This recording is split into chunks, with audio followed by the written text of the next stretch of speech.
Hello everyone, this is CA Payal Shrimal और आज के इस वीडियो में हम डिस्कस करने वाले हैं very very very rapid revision of आपका सबसे प्यारा चैप्टर डिपॉजिट्स। बच्चे अक्सर इस चैप्टर से काफी ज्यादा डरते हैं क्योंकि देखो है तो सही कॉम्प्लिकेशंस इसके अंदर में, बट आज हम इसको एकदम सुलझा देंगे।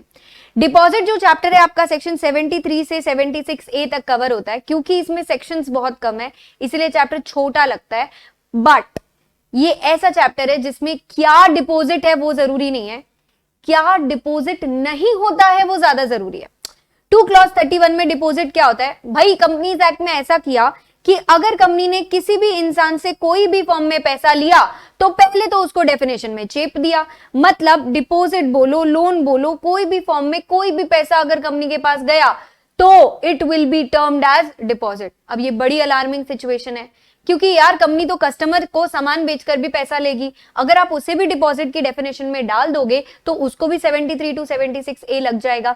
इसके लिए रियलाइज हुआ गवर्नमेंट को बहुत जल्दी कि एक लिस्ट ऐसी बनानी पड़ेगी जिसमें हम एक्सक्लूड करेंगे what is not a deposit. तो 21C रूल के अंदर नॉट ए डिपॉजिट की बड़ी सी डेफिनेशन आई, 1.5-2 पेज का लंबा सा एक्सप्लेनेशन है कि डिपॉजिट क्या नहीं होता।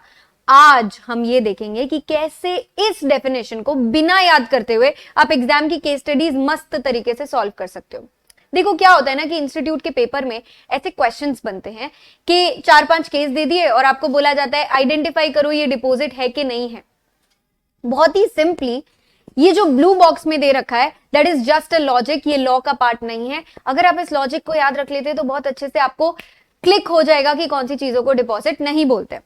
सो नॉट ए डिपॉजिट में 4 चीजों को ध्यान रख लीजिए। प्लीज एंश्योर कि कोई भी अगर इतना पावरफुल ऑर्गेनाइजेशन या एंटिटी है जो खुद से ध्यान रख सकता है खुद का, उसे क्या जरूरत 73 से 76A के प्रोटेक्शन की। अगर कोई दूसरे एक्ट में ऑलरेडी कवर्ड है, मतलब उसकी पनिशमेंट्स, उसका कॉन्ट्रावेंशन सब कुछ वहां दे रखा है, तो हम क्यों उसको बेचारा समझ के यहाँ पे डिपॉजिट चैप्टर में कवर करें। कुछ जेन्युइन केसेस है, जैसे मैंने स्टार्टिंग में आपको बताया कि कंपनी अगर अपना सामान बेचेगी तो पैसा तो लेगी ना लोगों से, अगर कंपनी शेयर इशू लाएगी तो पैसा तो लेगी लोगों से। ऐसे केस में अगर आप उसे डिपॉजिट मान लोगे तो उसको तो ये चैप्टर लग जाएगा और लिमिट्स लग जाएगी। इसके अलावा अगर कंपनी जान पहचान के लोगों से पैसा ले रही है तो यार ये लोग तो जानते हैं ना कंपनी को और पैसा सोच समझ के दे रहे हैं ना कंपनी को। कहने का ये मतलब है कि ये चैप्टर किस ऑब्जेक्टिव से आया था, what was the problem that this chapter decided to curtail in 2013, क्योंकि उसके पहले नहीं था ये। तो 2013 में गवर्नमेंट को रियलाइज हुआ कि कंपनीज जो है बहुत सारा पैसा एकदम बड़ी प्यारी सी, इनोसेंट सी, भोली सी जनता से ले रही है और उसको कर रही है मिसयूज, उसको सिक्योर्ड बता के उसकी प्रॉपर्टी बेच दे रही है, उसको लंबे लंबे समय तक चुका नहीं रही है। इन सब चीजों को रोकने और टोकने के लिए 2013 में कंपनीज एक्ट ने लगा दी रोक टोक उन कंपनीज पर जो पब्लिक से पैसा कितना रेस कर पाएंगी, कब तक रेस कर पाएंगी, ऑल रिस्ट्रिक्शंस आर देयर। पर वो रिस्ट्रिक्शन लगाने से पहले हम निकाल देते हैं जेन्युइन केसेस को, कोई और एक्ट में कवर्ड केसेस को, पावरफुल ऑर्गेनाइजेशंस को, क्योंकि वो बेचारे नहीं होते और जान पहचान के लोगों को थोड़ी चीट करेगी कंपनी। तो पावरफुल में हम किस किस को निकाल देंगे भाई, कोई भी पैसा अगर हमें किसी भी प्रकार की गवर्नमेंट से मिला, local state does not matter. Banks और फाइनेंशियल इंस्टीट्यूशन भाई एक तो ये बहुत पावरफुल होते हैं, दूसरा इन्होंने कोई ना कोई एसेट कंपनी से जरूर ले लिया होगा, अगर कंपनी पैसा नहीं चुकाएगी तो ये लोग बेच के पैसा निकाल लेंगे। तीसरा इनका खुद का एक्ट भी है, इन्हें तो सारफेसी में भी सिक्योरिटी बेचने का मौका मिलता है और ये अपना पैसा रिकवर कर लेंगे, मतलब इनका पैसा कहीं नहीं जा रहा। नेक्स्ट है डिबेंचर्स। डिबेंचर्स जो हैं वो पावरफुल हैं, कैसे, अगर वो सिक्योर्ड है तो, क्योंकि इनके पास तो सिक्योरिटी है, ये लोग तो बेच के अपना पैसा निकाल लेंगे, तो इनको आप मत इस लिस्ट में इंक्लूड करो। अगर ये सिक्योर्ड नहीं है मगर ये 10 साल में कन्वर्ट ही हो जाएंगे इनटू इक्विटी, तो भाई ये तो घर वाले बनने वाले हैं, ये तो कंपनी के शेयर्स में कन्वर्ट होने वाले हैं। कोई जरूरत नहीं है कि आप इस केस में इनको डिपॉजिट की डेफिनेशन में डालो, इन्हें बाहर निकाल लो। अगर ये सिक्योर्ड भी नहीं है, ये कन्वर्टेबल भी नहीं है, बट भी अगर ये लिस्टेड है ना भैया, तो ये रिकॉग्नाइज्ड स्टॉक एक्सचेंज के रूल्स में आ गए और फिर इन्हें वहां की प्रोटेक्शन मिल गई, तो अगेन इन्हें भी आपको डिपॉजिट मानने की जरूरत नहीं है। तो किसे डिपॉजिट मानेंगे, what is not a deposit में हमने लिख लिया, तो कौन डिपॉजिट माना जाएगा यार, अगर तुम अनसिक्योर्ड भी हो, नॉन कन्वर्टेबल भी हो और अनलिस्टेड भी हो। अगर अभी भी नहीं समझ आया तो एक चार्ट देख लेते हैं। डिबेंचर अगर सिक्योर्ड है तो भैया नॉट अ डिपॉजिट, पर ना नामचीन डिपॉजिट, मतलब कोई खाली नाम की सिक्योरिटी नहीं होनी चाहिए। फर्स्ट चार्ज मुझे सिक्योरिटी चाहिए, मुझे ही सबसे पहले पैसा मिले। सेकेंडली, जो भी असेट होगा ना वो शेड्यूल 3 वाला टेंजिबल एसेट होगा। मैं कोई इनटेंजिबल्स के भरोसे सिक्योर्ड नहीं मान सकती खुद को, और उस असेट की वैल्यू लोन की वैल्यू से ज्यादा होना चाहिए। अनसिक्योर्ड अगर आप हैं मगर भी कन्वर्टेबल है 10 इयर्स के अंदर तो नॉट अ डिपॉजिट। अब प्रॉब्लम क्या हो जाती है, अगर आप नॉन कन्वर्टेबल है बट भी अगर आप रिकॉग्नाइज्ड स्टॉक एक्सचेंज पे लिस्टेड है तो again not a deposit because you will be covered in other rules. Problem आती है व्हाट इज ए डिपॉजिट। तो डिपॉजिट क्या माना जाएगा, सिर्फ ये case if you are unsecured convertible after 10 years और if you are unsecured non convertible not listed, सिर्फ इन केस में आपको डिपॉजिट माना जाएगा। ये हो गए आपके पावरफुल लोग जिनको अपन ने लिस्ट में से निकाल दिया। अब बात करते हैं अगर कोई दूसरे एक्ट में कवर्ड है तो उसको क्यों डिपॉजिट के रूल्स लगाने। FEMA, foreign exchange management act के तहत जितनी भी फॉरेन कंपनीज है, फॉरेन गवर्नमेंट्स है, फॉरेन इंस्टीट्यूशंस है, फॉरेन सिटीजन है, अगर उससे कोई कंपनी पैसा रेज कर रही है, कोई जरूरत नहीं है उसको डिपॉजिट रूल्स फॉलो करने की, ऑलरेडी बहुत सारे रूल्स उस पर लग रहे हैं। आरबीआई से अगर आप लेते हैं कमर्शियल पेपर अगर कंपनी इशू कर रही है इन द फॉर्म ऑफ डिपॉजिट्स तो आरबीआई के खुद के बहुत सारे रूल्स है जो उसको लग जाएंगे, so not a problem. Next आता है आपका ट्रस्ट में से भी ये ध्यान रखिएगा कि भले उसको ट्रस्ट एक्ट लग जाए लेकिन ये नॉन इंटरेस्ट बेरिंग वाला ही होगा जिसको अपन डिपॉजिट मानेंगे। निधि कंपनी ऑलरेडी 406 में कवर्ड है, इसे भी हमें डिपॉजिट मानने की जरूरत नहीं है, चिट फंड का खुद का एक्ट है। सेबी के अंदर अगर कलेक्टिव इन्वेस्टमेंट स्कीम, आपके alternate investment funds, venture capital, आपका रियल एस्टेट वाला जितने भी जो भी सेबी के अंडर कवर्ड है उनको सेबी देख लेगी ना, क्यों जरूरत है आपको उसको कंपनीज एक्ट में डिपॉजिट की तरह मानने की। नेक्स्ट आ जाते हैं आपके जेन्युइन केसेस। अरे यार कुछ पैसा तो ऐसा है ना जो कंपनी को मिल ही रहा है, अगर आप उसे भी पकड़ के डिपॉजिट की डेफिनेशन में डाल दोगे, जैसे कि कंपनी ने कोई एसेट बेचा या सर्विस दी या फिर कोई आप समझ लीजिए कि कंपनी ने कोई गुड्स बेचे हैं, तो अगर आप उसको भी डिपॉजिट मान लोगे और आप उसे कहते हो कि मैक्सिमम आप इतना ही डिपॉजिट रेज कर पाओगे, तो फिर आपने कंपनी की कमाई पर ही रोक टोक लगा दी, विच इज नॉट नाइस। तो हम क्या कर रहे हैं, कुछ जेन्युइन केसेस को यहां से निकाल रहे हैं। First genuine cases application money. अगर कंपनी शेयर्स, डिबेंचर्स ऐसा कोई सिक्योरिटी ला रही है तो उसे अलॉट कर देना चाहिए। अब देखो नॉर्मली अगर अपने पब्लिक इशू लाते हैं तो 30 डेज का अलॉटमेंट टाइम होता है और अगर अपन प्राइवेट प्लेसमेंट लाते हैं तो 60 डेज का अलॉटमेंट टाइम होता है। इन्होंने मैक्सिमम वाला पकड़ लिया कि 60 दिन में अलॉट कर ही देना। अगर हम अलॉट नहीं करते तो हमारे पास एक ही ऑप्शन है, we can refund within next 15 days. अगर मैंने अलॉट भी नहीं किया, मैंने रिफंड भी नहीं किया तो डिपॉजिट मान लिया जाएगा। अगर मैंने उसे कोई और पर्पस के लिए पहले यूज कर लिया तो डिपॉजिट माना जाएगा, क्योंकि जेन्युइन केस को ही निकालना है। जेन्युइन केस को लूप होल बनाने की कोई जरूरत नहीं है।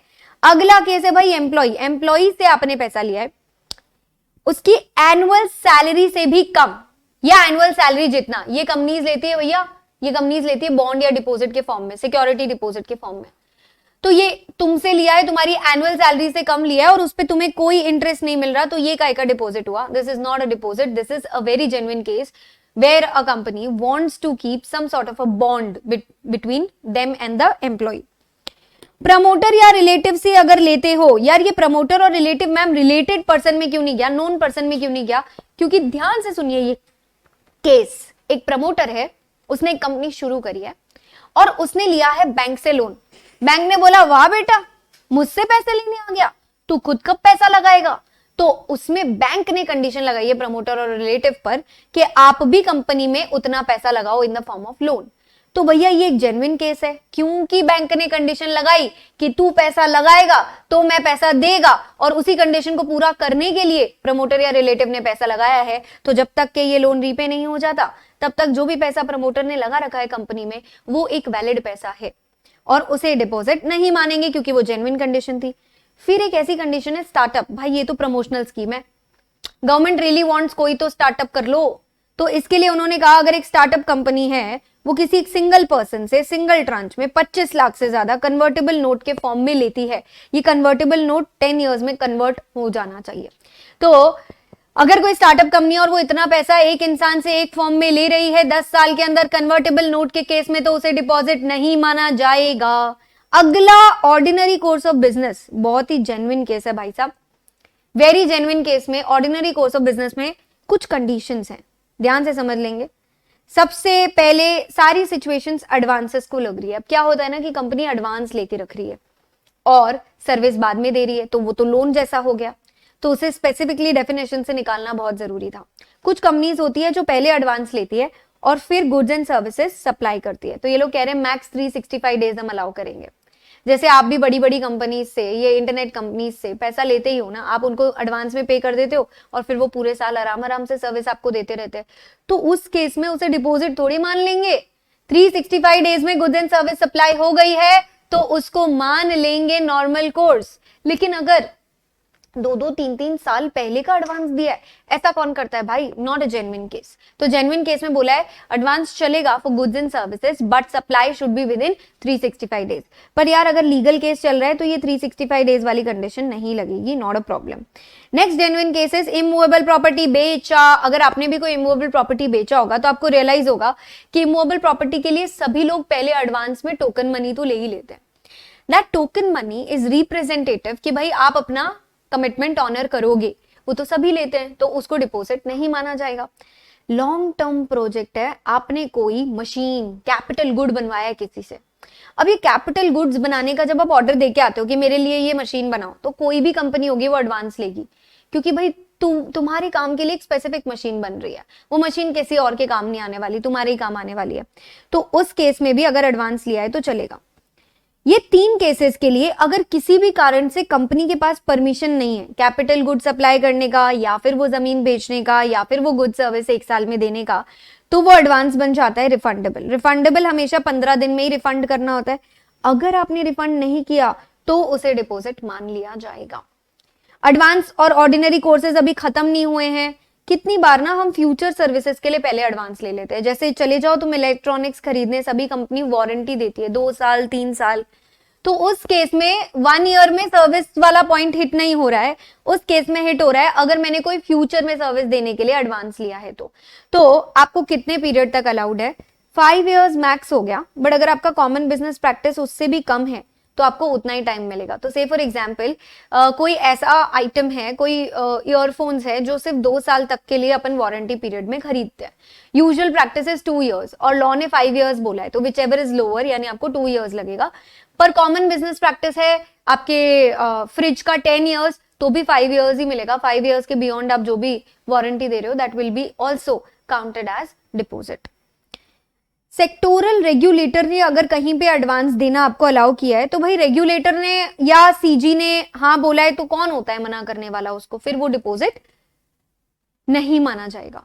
जैसे कोई भी पैसा कंपनी को मिल रहा है और कंपनी ने साइड में उसको रख दिया है पहले ही एडवांस रिसीव करके, क्योंकि लॉ ने अलाउ किया था ये रिसीव करने को। से फॉर एग्जाम्पल कोई प्रकार का टैक्स, तो वो लॉ की कंप्लायंस के लिए कंपनी रिसीव कर रही है ना एडवांस में, नॉट अ प्रॉब्लम, उसको डिपॉजिट नहीं मानेंगे। अब फिर कुछ प्रकार की ऐसी कंपनीज थी जिनको रियलाइज हुआ यार हमारा तो बिजनेस ही बंद हो जाएगा अगर हम हर चीज को डिपॉजिट मानने लगे तो।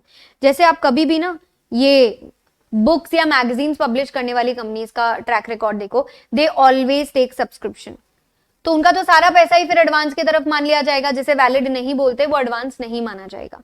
Next is security deposit. यार अगर गुड्स एंड सर्विसेज के लिए मैंने सिक्योरिटी डिपॉजिट करवाया है तो security deposit is different from advance received. ये एज अ गारंटी हमने किसी के पास रखवाया गुड्स एंड सर्विस के लिए, तो वो भी जेन्युइन केस ही माना जाता है। ये हो गया आपके ऑर्डिनरी कोर्स में। लास्ट है नोन पीपल। नोन पीपल के केस में अगर एक कंपनी ने दूसरी कंपनी से लोन लिया तो भाई साहब एक कंपनी दूसरी कंपनी से लोन तभी लेती है जब जान पहचान की होती है। सब्सिडियरी, एसोसिएट, जॉइंट वेंचर, वो सब केस ही पॉसिबल हो पाते हैं और कुछ पॉसिबल हो नहीं पाएगा। नेक्स्ट होता है डायरेक्टर। अगर डायरेक्टर कोई भी है, डायरेक्टर ने अपनी ही कंपनी में पैसा लगाया तो डायरेक्टर तो नॉन पार्टी होता है और उसके साथ तो कंपनी चीटिंग करेगी नहीं। तो अगर डायरेक्टर है किसी पब्लिक कंपनी का, तो पब्लिक कंपनी का जो डायरेक्टर है वो उससे लिया हुआ पैसा डिपॉजिट नहीं माना जाएगा। यार प्राइवेट कंपनी तो इतनी छोटी होती है ना कि डायरेक्टर के साथ साथ रिलेटिव को भी चपेटे में ले लो। इन दोनों को एक डिक्लेरेशन भी देना पड़ेगा कि हमने खुद का पैसा लगाया, हमने मांगा हुआ पैसा नहीं लगाया है। और एफएस में ये बात डिस्क्लोज होती है कि डायरेक्टर या उसके रिलेटिव ने, in case of a private company relative also, उसने ये पैसा डिपॉजिट के फॉर्म में कंपनी को दिया है। इसके साथ what is not a deposit, what is a deposit हमारा खत्म होता है। अब हम एक्चुअली चैप्टर स्टार्ट करेंगे कि भाई डिपॉजिट्स क्या होते हैं क्या नहीं होते वो देख लिया। अब हम लोग देखेंगे कि कितना अलाउड है, मैक्सिमम किससे पैसा रेज कर सकते हैं और क्या कंडीशन पे। तो शुरू करते हैं, डिपोजिटर कौन है। देखो इस पूरे एक्ट के अंदर में ना, इस पूरे चैप्टर के अंदर में ना, कंपनी दो जगह से पैसा रेज कर सकती है। लेगी तो लोगों से ही, because it is public deposit. पर वो लोग कौन होंगे? या तो वो कंपनी के खुद के मेंबर्स हो सकते हैं, if that is the case तो 73(2) में कवर होगा पूरा प्रोविजन। इफ हम किसी और से ले रहे हैं तो 76 में कवर होगा पूरा प्रोविजन। आइदर केस में कंपनी जो है वो डिपॉजिटर से डिपॉजिट ले रही है। But let me tell you, अगर हम अदर पर्सन यानी के पब्लिक से ले रहे हैं पैसा तो हर कंपनी को अलाउड नहीं है।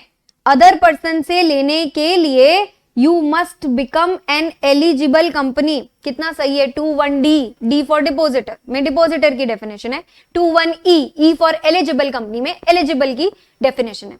एलिजिबल कंपनी मतलब वो कंपनी जो पब्लिक से भी पैसा रेज कर सकती है अपार्ट फ्रॉम मेंबर्स। मतलब इन एलिजिबल कंपनी सिर्फ जो है अपने मेंबर्स से पैसा रेज करेगी और सिर्फ एलिजिबल कंपनी होगी जो पब्लिक से पैसा रेज कर सकती है। एलिजिबल कंपनी होने के लिए सबसे पहला और most important criteria, you must be a public company. ये तो पता ही था, प्राइवेट कंपनी को थोड़ी ना पब्लिक से पैसा रेज करने दे देंगे भाई। तो वरना तो फिर सब यही करेंगे कि शेयर्स डिबेंचर्स छोड़ देंगे, एक बनाएंगे प्राइवेट कंपनी, रूल्स फॉलो नहीं करेंगे और पब्लिक से पैसा रेज कर लेंगे। ना भैया, ऐसा हम होने नहीं देंगे। तो पब्लिक कंपनी ही पब्लिक से पैसा रेज कर पाएगी, पहली कंडीशन। दूसरी कंडीशन है कि आपका नेटवर्थ या तो 100 करोड़ से ज्यादा होना चाहिए, जो आपका खुद का लगाया हुआ पैसा है, या फिर ये और है, प्लीज ध्यान दीजिएगा, और या फिर आपने जो टर्नओवर सेल्स किया है पूरे साल भर का वो 500 करोड़ या उससे ज्यादा होना चाहिए। दोनों में से एक हिसाब से आप बड़ी कंपनी होनी चाहिए। एंड थर्ड मोस्ट इंपॉर्टेंट चीज, लोगों से पैसा लेने जा रहे हो, अपने घर वालों से तो पूछ लो, तो आपको एक रेजोल्यूशन पास करवाना पड़ेगा जनरल मीटिंग के अंदर। अब ये बहुत इंपॉर्टेंट क्राइटेरिया है कि जनरल मीटिंग में कौन सा रेजोल्यूशन पास होता है। देखो एक सीए फाइनल में सेक्शन आता है 181C, जिसमें लिमिट्स दे रखी है, paid up share capital, free reserve, securities, premium. इसके बियॉन्ड अगर आप पैसा रेज करने जाते हो ना तो आपको एसआर पास कराना पड़ेगा। अगर आप उस लिमिट के अंदर तक ही पैसा रेज करने जा रहे हो ना तो ऑर्डिनरी रेजोल्यूशन से काम हो जाएगा। मतलब अगर आप उससे ज्यादा पैसा रेज कर रहे हो, you need permission of more than 75%, मतलब votes in favour should exceed 3 times vote against. और अगर मैं बात करूं ऑर्डिनरी रेजोल्यूशन की तो votes in favour should exceed votes against. ये हो गया एलिजिबल कंपनी कौन होती है। एलिजिबल नाम इसीलिए दिया because it is eligible to raise funds from the public, but वो 3 कंडीशन पूरी होने पर। अब मैं एक मास्टर चार्ट करा रही हूं आपको। वी विल स्टार्ट विथ 73, 70, आपका 4 आएगा, 75 आएगा, 76 आता है, 76 से आता है, जिसमें से 75 आपको सिलेबस में नहीं है, बाकी सब नीचे आएगा। पर बहुत खिचड़ी बना के कुछ बातें 73 में बोलिए, कुछ 76 में बोलिए। क्यों ना एक कंसेप्चुअल मास्टर चार्ट पूरा देख लेते हैं, कौन सी टाइप की कंपनी किससे कितना पैसा रेज कर सकती है, कितने टाइम के लिए। एक क्लैरिटी से डायग्राम मिल जाए ना तो फिर सेक्शन देखते रहेंगे, नॉट अ प्रॉब्लम। तो भाई सबसे पहले मैं बता दूं, ये चैप्टर 73(1) में कुछ लोगों को लगता ही नहीं है। मतलब हमने कुछ ऐसी कंपनीज लिखी है जिनको खुली छूट है, वो किसी से भी कितना भी पैसा रेज कर सकते हैं। तो भैया bank, financial institution, HFC, NBFC, अगर इन्हें आप पब्लिक डिपॉजिट नहीं लेने देंगे, घर जाएगा इनका, कैसे करेंगे ये लोग आगे काम। तो इनको ये चैप्टर नहीं लगता है, इनको कोई रोक टोक नहीं है। They can raise public deposit किसी से भी कितना भी, पब्लिक से, मेंबर्स से, किसी से भी कितना भी। मतलब ये चैप्टर ही नहीं लग रहा है। 73 to 76 से इनको लग ही नहीं रहा है, खत्म कहानी। 73(1) हो गया। अब मैं आपको बताती हूं कि जो कंपनी है ना, पहले ये डिसाइड कर लो whether it is a eligible company और अ नॉन एलिजिबल कंपनी। क्योंकि एलिजिबल होगी तो पब्लिक से भी रेज कर पाएगी, मेंबर से भी रेज कर पाएगी। तो इजी पड़ जाता है हमारे लिए सीखना नॉन एलिजिबल कंपनी को। भाई अगर आप नॉन एलिजिबल हो, if you are not eligible, तो या तो आप प्राइवेट कंपनी हो, क्योंकि सारी ही प्राइवेट कंपनीज नॉन एलिजिबल होती है। पर कुछ पब्लिक कंपनीज भी हैं जो अगर क्राइटेरिया पूरा नहीं करेंगी तीनों तीन, तो वो नॉट एलिजिबल हो जाएगी। तो हर पब्लिक कंपनी पहला क्राइटेरिया तो पूरा कर ही लेती है, ये वाला क्राइटेरिया, लेकिन बेचारी सेकंड या थर्ड क्राइटेरिया में फंस सकती है। चलो थर्ड तो परमिशन फिर भी मिल जाएगी, मेजरली सेकंड क्राइटेरिया छूट जाता है इनका। मतलब ये ऐसी कंपनी होगी जिसका नेटवर्थ भी कम है और टर्नओवर भी कम है, दोनों कंडीशन में बेचारी पीछे रह गई। तो ऐसी पब्लिक कंपनी जिसका नेटवर्थ भी कम है और टर्नओवर भी कम है, दोनों कंडीशन पूरी नहीं हुई तो बेचारी को हम कहेंगे नॉन एलिजिबल। और अब ये नॉन एलिजिबल कंपनीज जो होती है ना, इनका नॉन एलिजिबिलिटी का मतलब ही यही है कि they can only raise from the members. अब आता है कैच कि कितना रेज कर सकते हो। देखो पब्लिक कंपनी तो फिर भी दूसरे केस में दूसरी चीजों से लोगों से पैसा तो रेज कर सकती है, प्राइवेट कंपनी को तो बेचारी को तुमने हर चीज में मना कर दिया है। तो यहां पे अलाउ किया है कि आप max 100% of paid up share capital, free reserves और सिक्योरिटीज प्रीमियम जितना रेज कर सकते हो। पब्लिक कंपनी को बोला है चुप रहे, तू सिर्फ 35% ही रेज करेगा, तो एक को 100% बोला, एक को 35% बोला। किसका 100% और किसका 35% वो इस पूरे चैप्टर में कॉमन रहेगा।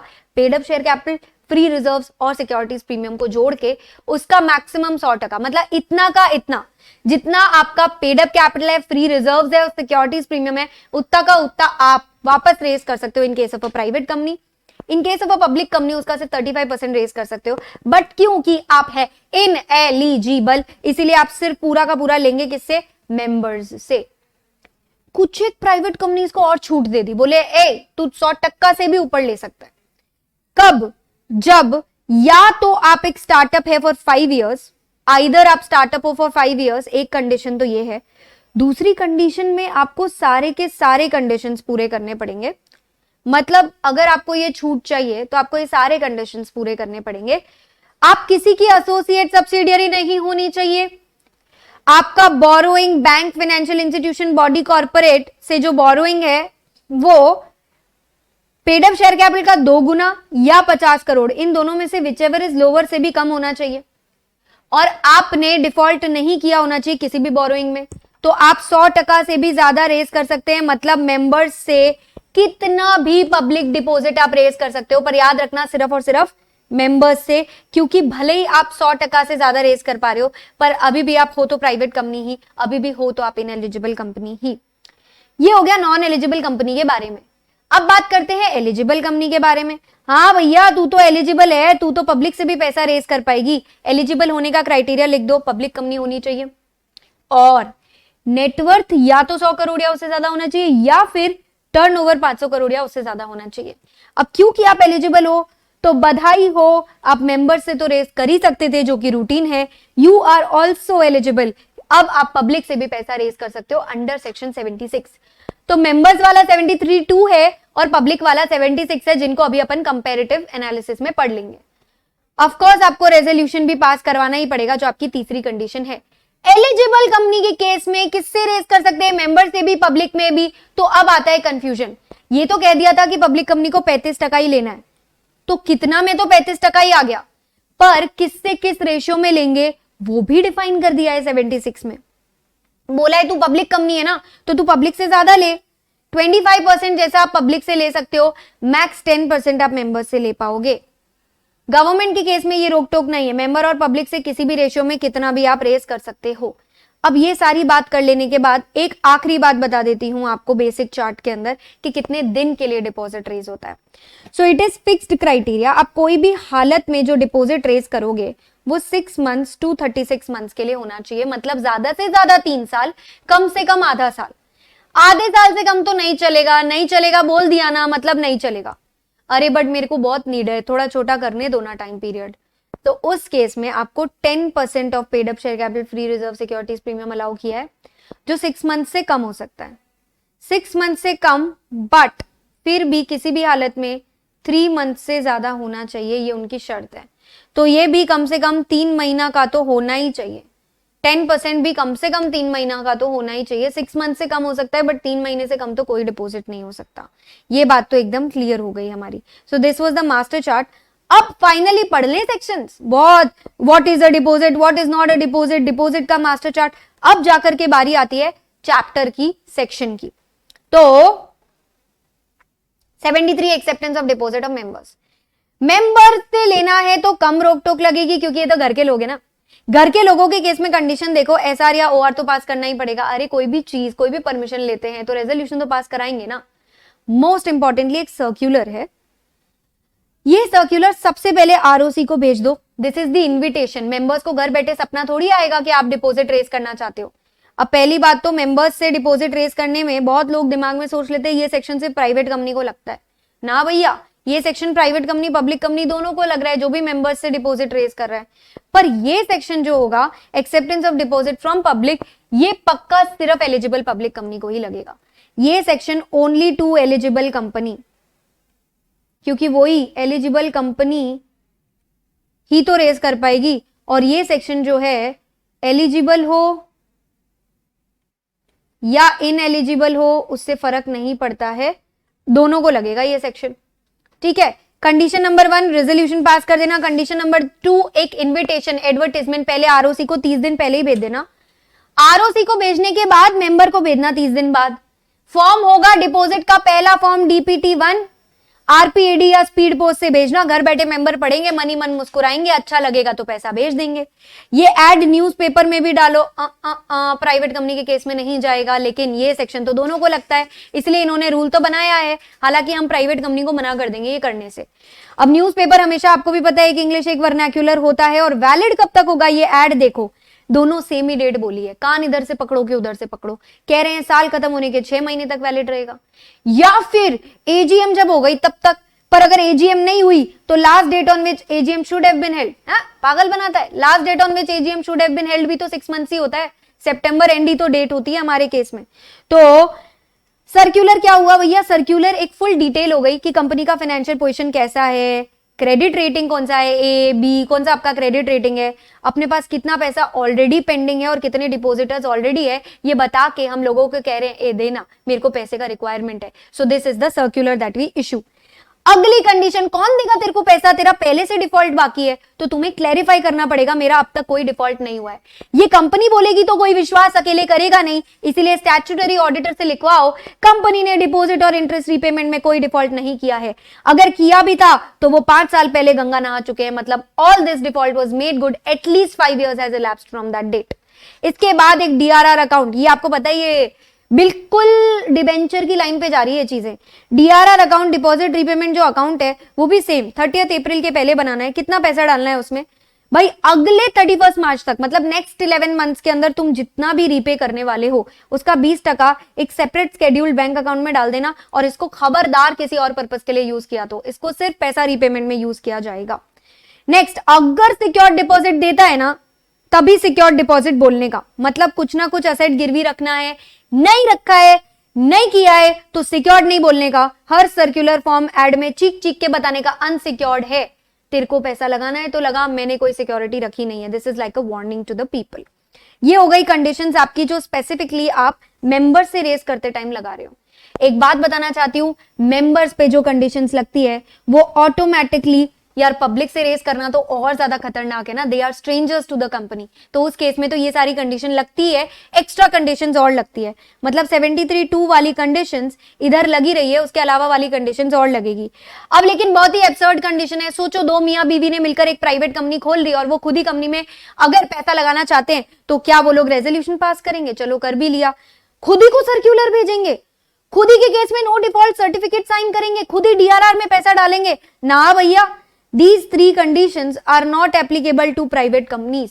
कौन सी प्राइवेट कंपनीज? मैं आपको बता दूं, सारी प्राइवेट कंपनीज कह दी इन्होंने, जिनका भी deposit paid up share capital free reserve securities premium से कम है, उतना ही होता है सबका, 100% ही तो अलाउड है। 100% के बियॉन्ड वाली जो है वो तो सेम कंडीशंस बता दी जो आप ऊपर पढ़ के आए हो। मतलब 100% से कम वाली को एग्जेम्प्ट कर दिया, 100% से ज्यादा वाली को एग्जेम्प्ट कर दिया। स्टार्टअप फॉर 5 years, देख लो, झूठ नहीं बोल रही हूं, यहीं पे लिखा है। दूसरी, ये तीनों कंडीशंस का जो कॉम्बिनेशन है, सेम कंडीशंस यहां पर आ गई। क्या कंडीशन थी? एसोसिएट सब्सिडियरी नहीं होना चाहिए, बोरोइंग बैंक से 2 times paid up share capital 50 crore whichever is lower से कम होना चाहिए, और इसी में आपने डिफॉल्ट नहीं किया होना चाहिए, तो आपको नहीं लगेगी ये सब कंडीशंस। मेंबर से डिपॉजिट रेज करना सीखा। 73 का सबसेक्शन 3 कहता है डिपॉजिट और इंटरेस्ट रीपे करो, करना ही पड़ेगा, इरिडीमेबल थोड़ी होता है ये। चौथा, अगर कंपनी फेल हो जाती है डिपॉजिट या इंटरेस्ट देने में तो डिपॉजिटर दौड़े दौड़े एनसीएलटी के पास रोते हुए जाएगा, मुझे मेरा पैसा चाहिए। एनसीएलटी डायरेक्ट कर सकता है कंपनी को कि सुन, जो पैसा पेंडिंग है वो हाथ के हाथ दे, या जो लॉस डैमेज हुआ है वो भी दे, और जो चाहता है एनसीएलटी वो तो वो कर सकता है। इसके साथ मेंबर से लेने वाला पार्ट कंप्लीट हो गया। Let us come to public से अगर अपन डिपॉजिट रेज करते हैं तो क्या कंडीशंस है? पहले तो 73(2) वाली कंडीशन है, मतलब अभी जो 4-5 पढ़ के आए हो वो सारी लग गई। अगली बात, एलिजिबल होने चाहिए आप रूल 2(1)E में, जिसमें अपने आप में 3 कंडीशन है। पब्लिक होनी चाहिए आप, दूसरी कंडीशन है आपने रेजोल्यूशन पास किया होना चाहिए, तीसरी कंडीशन है आपकी कि आपका नेटवर्थ और आपका टर्नओवर दोनों में से एक 100 करोड़ 500 करोड़ रिस्पेक्टिवली उससे बड़ा होना चाहिए। अब क्योंकि तुम जनता के पास मुंह उठा के पैसा लेने जा रहे हो तो वो सर्कुलर वाली कंडीशन तो सेम ही रहती है, क्योंकि लोगों को कैसे पता चलेगा? तो ये सर्कुलर वेबसाइट पे भी डालना है और न्यूज़पेपर में ऐड देना है। गिन के कोई मेंबर्स तो है नहीं कि उनको घर पे भेज दिया, आप तो पब्लिक को इशू कर रहे हो, तो give it in the form of ad, also put it in the website, make sure it is signed, circulated, authenticated by the board. अब ये सर्कुलर देने के बाद में अगर आप सिक्योर्ड डिपॉजिट लेकर आ रहे हो तो मेक श्योर वही सेम पॉइंट्स लगेंगे। चार्ज अगर क्रिएट हुआ है तो 30 डेज में रजिस्टर हो जाना चाहिए, चार्जेस चैप्टर में देखा था। असेट की वैल्यू डिपॉजिट वैल्यू से कम नहीं होनी चाहिए। सिर्फ टेंजिबल असेट्स को गिनती में मानते हैं हम, जो दिखता नहीं वो बिकता नहीं, तो इनटेंजिबल असेट्स के केस में सिक्योर डिपॉजिट पे भरोसा नहीं है हमें। मार्केट वैल्यू रजिस्टर्ड वैल्यूअर से गिनती कराएंगे, और ये सिक्योर्ड है डिपॉजिट, ये जमीन किसके नाम पे गिरवी रखेंगे? एक ट्रस्टी अपॉइंट होगा, अभी जस्ट करेंगे उसको थोड़ी देर में अपॉइंट, तो उस ट्रस्टी के नाम पर अपन ये सारा रखवाएंगे। अब क्रेडिट रेटिंग जो अपन ऑब्टेन करते हैं, ये एक और कंडीशन, आखिरी condition in case of accepting deposit from public, आपको एक रिकग्नाइज क्रेडिट रेटिंग एजेंसी से खुद को अप्रूव कराना है कि हाँ भैया मैं लायक हूं, मैं पैसे टाइम से चुका देता हूं, तभी तो जनता आप पे भरोसा कर पाएगी। इसके अंदर आपका नेटवर्थ, लिक्विडिटी और आपकी औकात रीपेमेंट की सारी काफी क्लियर होगी। ये हर साल कराना है आपको जब तक आपका डिपॉजिट चल रहा है, और हर साल आरओसी को भेजना है, और जब पब्लिक से पैसा रेज कर रहे थे तो उसको भी भेजना था। और ये मिनिमम कितनी होनी चाहिए? मिनिमम ना आरबीआई ने एक एनबीएफसी के लिए मिनिमम इन्वेस्टमेंट ग्रेड रेटिंग निकाली हुई है, B++ सपोजिडली, तो आपकी भी उससे कम नहीं होनी चाहिए। अगर उससे कम हुई तो भैया even after fulfilling all 3 conditions आप पब्लिक से फिर भी पैसा रेज कर नहीं पाओगे, क्योंकि लायक ही नहीं हो, आप चुकाते ही नहीं हो टाइम पर। अब ये सब पढ़ लेने के बाद चैप्टर हो गया हमारा, पर बहुत सारे रूल्स है। ये ऐसे रूल्स है जो दोनों केस में लगते हैं, मतलब चाहे तुम पब्लिक से उठा लो चाहे तुम मेंबर्स से उठा लो, दीज आर कॉमन रूल्स, ये सबको लगेंगे। नंबर 1, एक बार इशू करने के बाद टर्म्स एंड कंडीशन खबरदार है चेंज मत करना। डिपॉजिट, ट्रस्ट डीड, जो भी डिपॉजिटर के नुकसान के लिए, मतलब पहले उनको दे दिया डिपॉजिट, बोला 9% पे ब्याज देंगे, फिर बोला हाँ हाँ अप्रैल फूल बनाया हम तो 6% ही देंगे, ऐसा नहीं कर सकते हो आप, कभी नहीं कर सकते हो आप। सिक्योर डिपॉजिट लिखकर बोला नहीं नहीं सिक्योरिटी तो नहीं दे सकते, ये जमीन तो हमें बहुत प्यारी है, you can't alter terms and conditions, ऐसा तो बिल्कुल ही नहीं कर सकते जो डिपॉजिटर के लिए डेट्रीमेंटल हो। सेकेंडली, क्या एक से ज्यादा ज्वाइंट नेम हो सकते हैं? बिल्कुल हो सकते हैं, और ये ज्वाइंट नेम में 3 क्लॉज होते हैं। कितनी बार 3 डिपॉजिटर्स जो होते हैं वो लिखवाते हैं ज्वाइंटली, मतलब तीनों को साथ में मिलेगा, पर बचे ही नहीं तो सर्वाइवर को मिलेगा। कुछ लोग ईदर या एनीवन लिखवाते हैं, वो कहते हैं किसी एक को भी दे दिया या जो बच गया उसको भी दे दिया तो चलेगा। फर्स्ट नेम्ड और सर्वाइवर में पहले क्रोनोलॉजी में जाते हैं, और फिर अगर क्रोनोलॉजी से कोई जिंदा नहीं है तो जो बच गया उसको दे देंगे सारा पैसा डिपॉजिट के केस में। तीसरा रूल, कितना मैक्सिमम इंटरेस्ट या ब्रोकरेज दे सकते हैं? आरबीआई ने एनबीएफसी के लिए एक लिमिट निकाली है, 10%, 12%, 9%, जो भी लिमिट एनबीएफसी को लगता है उतना ही मैक्सिमम ब्रोकरेज या इंटरेस्ट हम भी दे पाएंगे। नेक्स्ट रूल, हर इंटेंडिंग डिपॉजिटर को कंपनी को बताना पड़ेगा एप्लीकेशन देख के, हाँ मैं डिपॉजिट लेना चाहता हूं, वरना कंपनी को पता कैसे चलेगा? तो you will apply to the company and you will write कि मैंने ये पैसा बोरो नहीं किया है, मैं खुद का पैसा लगा रहा हूं। हर डिपॉजिटर को एक नॉमिनी को नॉमिनेट करना है, तो अगर इसकी डेथ हो जाएगी तो फिर वो सारा पैसा जो है नॉमिनी के नाम पे वेस्ट हो जाएगा। Next set of rules, her company जो कि एक सिक्योर्ड डिपॉजिट ला रही है, मैंडेटरी है उसके लिए कि वो ट्रस्टी रखे। ट्रस्टी वो बनेगा जो रिटन में कंसेंट देगा, हाँ मैं ट्रस्टी बनना चाहता हूं, जबरदस्ती कॉलर पकड़ के नहीं लाना है। सर्क्यूलर में इसका नाम होगा, मतलब लोग आए उसके भी पहले, आरओसी के भी पहले जो सर्क्यूलर जा रहा है उसमें ही ट्रस्टी अपॉइंट हो चुका है। 7 दिन पहले तो कम से कम ट्रस्ट डीड भी एग्जीक्यूट हो जानी चाहिए डीपीटी 2 में। डीपीटी 1 पहले आया था, डीपीटी 2 अभी आ रहा है। We will execute the deed. याद रखिएगा कि एक बार ये ट्रस्टी अपॉइंट हो गया तो ये नहीं रिमूव हो सकता है। रिमूव तभी होगा जब सारे डायरेक्टर्स उसको मिलकर निकालेंगे, जिसमें एक इंडिपेंडेंट डायरेक्टर भी होगा। मतलब आप सोच के देखिए कितना बड़ा कांड करना होगा इसको कि सब इसे मिलकर निकाल रहे हैं, तभी इसका निकालना वैलिड होगा। एंड एक वेरी इंपॉर्टेंट क्वेश्चन, ट्रस्टी जो है वो रिलेटेड नहीं होना चाहिए, क्योंकि यार तुझे डिपॉजिटर की टीम से खेलना है, तू तो कंपनी की टीम से खेल रहा है, ये तो चीटिंग हो जाएगी।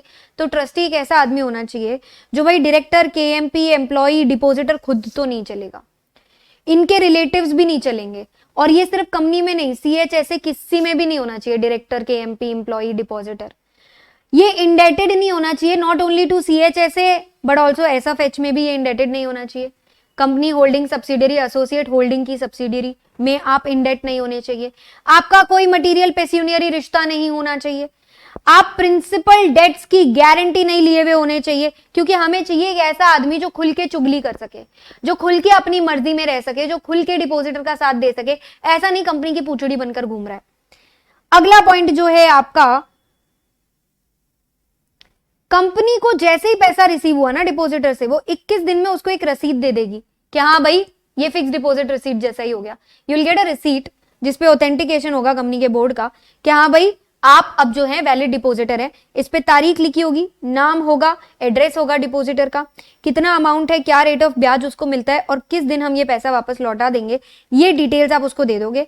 यार ये डिटेल है ना, फिर नेक्स्ट 7 डेज के अंदर एक रजिस्टर होता है जो कंपनी खुद के रजिस्टर्ड ऑफिस पे मेंटेन करती है, उसको 8 साल के लिए संभाल के भी रखती है, उस पर भी डायरेक्टर सीएस का ऑथेंटिकेशन होता है। मतलब एक एक डिपॉजिटर की इंडिविजुअल एंट्री कंपनी भी मेंटेन करेगी, एक तरफ उसको रिसीट देगी, एक तरफ ये बुक में एंट्री डालेगी। वही बातें, नेम, एड्रेस, पैन, माइनर अगर है तो गार्डियन का नाम, नॉमिनी का नाम, अच्छा उसको ये जो रसीद दिया उसका नंबर, बाकी सेम चीजें आ जाएगी, डेट, अमाउंट, ड्यूरेशन, रेट कितना दे रहे हो, 6 महीने में एक बार इंटरेस्ट देते हो क्या, इंटरेस्ट कब कब देते हो, और जो भी सिक्योरिटी वगैरह उसके पास आपने अगर कुछ गिरवी रखवाई है तो सिक्योर्ड डिपॉजिट के केस में। रजिस्टर भी मेंटेन कर लिया। अब कंपनी को जितने भी डिपॉजिट्स आए, डीपीटी 1 हो गया, 2 हो गया, लास्ट डीपीटी 3, 30 जून के पहले मतलब 31 मार्च तक के आपने सारे डिपॉजिट जो इशू किए, अप्रैल, मई और जून 3 महीने आपको मिलेंगे। उसके पहले आपको आरओसी को फुल डिटेल फाइल करनी है अबाउट ऑल डिपॉजिट्स। अगर आपने फेलियर ऑफ रीपेमेंट किया, जो ऊपर अपन ने यहां पे पढ़ा था कि भाई अगर ये रीपे नहीं कर पाता है तो हाँ, रीपे नहीं कर पाता है तो एनसीएलटी को कंप्लेन करेंगे, तो ब्याज कितना मिलेगा मालूम है? Penal rate of interest as per the rule is 18% per annum, the maximum penalty that applies. ठीक है, डिपॉजिट के केस में वैसे भी खतरनाक पेनल्टी है। कॉन्ट्रावेंशन किया अगर रूल्स का तो बहुत बेसिक पेनल्टी यहां लिखी हुई है डिपॉजिट रूल्स की कॉन्ट्रावेंशन की, पर मैं आपको बता दूं सेक्शन के अंदर खतरनाक करोड़ों में पेनल्टी है। तो अगर सेक्शन वाली पेनल्टी लग रही है तो वही लगेगी, ये तो चालू चिंदी रूल्स के लिए लगा दी पेनल्टी कि कहीं और अगर कुछ कॉन्ट्रावेंशन हुआ जिसका सेक्शन में मेंशन नहीं है तो कंपनी ऑफिसर को 5000 तो एक बार लगेगा और 500 प्रतिदिन जो लगेगा वो अलग। तो पनिशमेंट फॉर कॉन्ट्रावेंशन वाली बात भी हो गई हमारी। अब हमारा एक भयंकर इंपॉर्टेंट रूल बचा है जिसमें से एग्जाम में क्वेश्चन बनता है direct, pre mature termination of deposit. Pre mature termination of deposit का मतलब होता है कि अब तक पूरे 3 साल कंप्लीट नहीं हुए, मैंने फुल 3 इयर्स के लिए डिपॉजिट निकाला था और बीच में दौड़े दौड़े कुछ लोग आ गए, यार हमें वापस करना है ये डिपॉजिट और हमें हमारा पैसा वापस चाहिए। जैसे अपन एफडी तुड़वा सकते हैं बैंक में, पर रेट कटती है, अमाउंट कम हो जाता है, वैसे ही यहाँ पे बोला है कि देखो मिनिमम 6 महीने बाद ही तोड़ेंगे हम। क्यों? क्योंकि अभी तो बताया था आपको ऊपर 6 मंथ्स तो मिनिमम पीरियड होता है, तो 6 मंथ्स के पीरियड के हिसाब से कोई भी हिसाब से मेरा जो मैच्योरिटी होता है, बिफोर मैच्योरिटी अगर मैंने तुड़वाना भी है तो 6 महीने तो कम से कम पूरे होने चाहिए। अब कितना कटेगा रेट ऑफ इंटरेस्ट? तो जो भी रेट ऑफ इंटरेस्ट डिसाइड हुआ था ना -1% हो जाएगा। जैसे सपोज पहले रेट ऑफ इंटरेस्ट 9 था, अब -1 कर दोगे तो 8% आपका रेट ऑफ इंटरेस्ट हो जाएगा पूरे के पूरे डिपॉजिट्स पर वो किस पीरियड के लिए होगा? तो जितने पीरियड के लिए बात हुई थी। अब जैसे किसी ने 3 साल की बात करके 1 साल बाद ही पैसा तोड़वा लिया तो उसको 1 साल के लिए ही मिलेगा। कितना मिलेगा? 8% मिलेगा इंस्टेड ऑफ 9%। अब क्या होता है ना कि कभी कभी 1 साल तो पूरा देख के आदमी आएगा नहीं, उसको तो जब तकलीफ आएगी तब वो दौड़ा दौड़ा आएगा कि मेरे पैसे तोड़ के मुझे दे दो। तो यार to make the calculation really simple, उन्होंने कहा है 6 महीने से कम पीरियड को इग्नोर कर दो। तो कोई 13 महीने के बाद आया एफडी तुड़वाने तो भी उसको 1 साल मतलब आप समझ लीजिए 1 महीना एक्स्ट्रा हुआ ना, तो भी उसको 1 साल का ही पूरा इंटरेस्ट मिलेगा, 1 महीना एक्स्ट्रा का इंटरेस्ट नहीं मिलेगा। कोई अगर 5 महीने भी 1 साल के ऊपर एक्स्ट्रा देकर गया तो भी उसको 1 साल का ही इंटरेस्ट मिलेगा। इससे तो बेटर ये है कि वो 1 आधा महीना और रुक जाए, क्योंकि 6 महीने के ऊपर का पूरे अमाउंट को, पूरे मंथ को 1 साल ही गिनते हैं। तो 7 महीने भी अगर हुए, 8 महीने भी अगर हुए, तो वो पूरे 12 महीने का इंटरेस्ट आपको दे देंगे। पर हाँ, देंगे 1% कम पर। ये 1% कम काटने वाला काम नहीं होगा अगर भाई साहब कंपनी ने खुद ने अपनी लिमिट्स को रिड्यूस करने के लिए ये डिपॉजिट रिटर्न किए थे। क्या है ना, 2013 के पहले तो आप कितना भी डिपॉजिट ले सकते थे। अब ये वो 35%, 100% वाली लिमिट आ गई, तो कंपनी ने ये लिमिट को मानने के लिए अगर डिपॉजिट रिटर्न किया है टाइम से पहले, तो वो तो कंपनी ने किया है ना, डिपॉजिटर थोड़ी मांगने आया था। तो उस केस में आप -1% नहीं करोगे। वॉर रिस्क के केस में, वॉर पर्सनल, आर्मी फोर्सेस को मदद करने के लिए, इमरजेंसी के केस में बिल्कुल कट नहीं करना है भाई, जय जवान। तो premature closure to earn higher interest, ये लास्ट कॉन्सेप्ट बचता है। कभी कभी क्या होता है ना, एक डिपॉजिटर होता है, बोलता है अच्छा बच्चा बेवकूफ मुझे ही बनाओगे, मुझे जब डिपॉजिट इशू किया था तो 9% पे किया था, अब मार्केट में सब जगह 11% पे आप डिपॉजिट दे रहे हो, तकलीफ क्या है। तो प्री मच्योर क्लोजर वो इसलिए कर रहा है क्योंकि वो आप ही के दूसरे डिपॉजिट खरीदना चाहता है। गलत तो है नहीं ना, वो भी तो बंदा सही बोल रहा है, उसने भी आपको पैसा यूज करने के लिए दिया हुआ है, तो क्यों ना वो ज्यादा इंटरेस्ट का लुत्फ उठाए। तो आप उसको तभी हायर इंटरेस्ट दोगे अगर वो आपके पास रिमेनिंग पीरियड, अनएक्सपायर्ड पीरियड से ज्यादा समय के लिए डिपॉजिट रखवा रहा है। तो मतलब अगर उसके 6 महीने बाकी है तो 6 महीना या उससे ज्यादा अगर वो आपके पास डिपॉजिट रखवाएगा तो दे दो उसको ज्यादा इंटरेस्ट, बाकी सबको तो दे ही रहे हो। इसके साथ आपके सारे रूल्स भी खत्म हो गए। लास्ट 2 सेक्शंस कर लेते हैं तो हमारा चैप्टर वाइंड अप हो जाएगा। सेक्शन 74 ये आया था 2013 में, जब नया एक्ट आया और पूरी तरीके से लोग घबरा गए थे, तो तब क्या करना है। तो बोला है कि ये जितने भी डिपॉजिट और इंटरेस्ट अनपेड बाकी है 3 महीने के अंदर अंदर, 2013 के एक्ट आते ही 3 महीने के अंदर अंदर डीपीटी 4 में आरओसी को इन्फॉर्म करना था ऑल डिटेल कि कितना डिपॉजिट है, कितना बाकी है और आप रीपेमेंट कैसे करोगे। पर तब तो लोग कितने भी साल के लिए डिपॉजिट ले लेते थे, तब तो 3 साल की लिमिट नहीं थी ना। तो जब 2013 में ये एक्ट आया अचानक से, तो लोगों ने 5-5, 7-7 साल के लिए जो डिपॉजिट लेके रखे थे, अचानक से कैसे चुका देंगे वो लोग। पर उनको बोला गया चुपचाप 3 साल के अंदर अंदर चुका दो, या फिर जितना भी एक्सपायरी पीरियड पेंडिंग है विच एवर इज अर्लियर चुका दो। पर अब लोग बोलेंगे मैंने तो 10 साल के लिए लेके रखा था अभी अभी, और आप बोल रहे हो 3 साल में चुका दो, हमने तो उसे फिक्स्ड एसेट में डाल दिया, हम क्या करें। अरे तो रिलैक्स हो जा। अगर कंपनी को और टाइम चाहिए और उसके पास जेन्युइन रीजन है तो वो एनसीएलटी को अप्रोच कर सकता है, और कोई टाइम नहीं बताया, एनसीएलटी उसे कितना भी एक्सटेंशन दे सकता है। पर ये देते वक्त वो कंपनी की फाइनेंशियल पोजीशन को दिमाग में रखेगा, अमाउंट कितनी बाकी है और बाकी फैक्टर्स को ध्यान में रखते हुए वो ये करेगा। क्लियर है। अगर आपने 3 साल और एक्सपायरी पीरियड के अंदर अंदर ये रीपेमेंट नहीं किया तो कंपनी को 1 करोड़ से 10 करोड़ तक की penalty, probably the highest penalty. Then officer को 25 लाख से 2 करोड़, और भैया आप 7 साल के लिए जेल में सड़ोगे। ये तो फ्रॉड टाइप की बातें हो गई। अब बात करते हैं 76A पनिशमेंट फॉर कॉन्ट्रावेंशन। अगर आप 73 या 76 का उल्लंघन करते हो तो पेनल्टी अलग है। हालांकि ये पेनल्टी आप देखोगे तो सेम ही है, ऑफिसर की तो एग्जैक्ट सेम है। विलफुल डिफॉल्ट में 447 में जाओगे। कंपनी के केस में भी minimum penalty maximum penalty same है, पर मिनिमम पेनल्टी में एक कंडीशन और डाल दी है, 2 times the deposit which ever is lower. Minimum penalty वो हो जाएगी। और अगर आप 73, 76 और ऊपर पड़े हुए रूल्स, यानी ये सेक्शन और ये सेक्शन और ये रूल्स, अगर आप इसमें से किसी चीज का भी उल्लंघन करते हो तो पहले तो भैया डिपॉजिट और इंटरेस्ट रीपे कर दो और फिर इतनी पेनल्टी दे दो। इसके साथ हमने कंप्लीट कर लिया है हमारा सबसे complicated chapter, that is deposit. हमारी रिवीजन सीरीज में बचा है सिर्फ शेयर कैपिटल। तो मिलते हैं अगले वीडियो में, तब तक अच्छे से पढ़ाई करें। और अगर आपको ये वीडियो अच्छे से समझ आया है तो कमेंट में हमको लिखकर बताएं। ऑल्सो आपको और कौन से रिवीजन सीरीज चाहिए वो भी हमें कमेंट बॉक्स में बताएं। All the best.